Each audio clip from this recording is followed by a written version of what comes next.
கர்த்தருடைய பரிசுத்த நாமம் மகிமைப்படுவதாக. ஆசீர்வதிக்கப்பட்ட புதிய நாளுக்காய் கர்த்தரை நன்றியோடு கூட ஸ்தோத்திரிக்கிறேன்.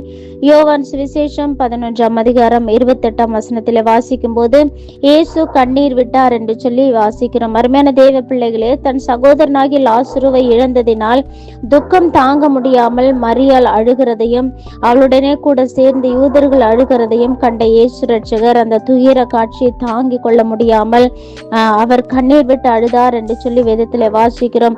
அன்பு குறைந்து போய்கொண்டிருக்கிற இந்த காலகட்டத்திலே ஆண்டவராகிய இயேசு உங்களை நேசிக்கிறவராய் காணப்படுகிறார். உங்கள் உபத்திரம், உங்கள் பாடுகள் மத்தியில ஆண்டவர் உங்களுக்கு ஆழமான ஒரு அன்பை வெளிப்படுத்தும்படியாக, உங்களுக்காக கரிசனை உள்ளவராக, உங்களுக்காக அவர் துக்கப்படுகிறவராகவும், உங்களுடைய துக்கங்கள், உங்களுடைய கவலைகள், உங்களுடைய கண்ணீர்களிலே அவர் கலந்து கொள்ளுகிறவராய் காணப்படுகிறார். எனவே நீங்க தனிமையா இருக்கிறீங்கன்னு சொல்லி கவலைப்பட வேண்டாம்.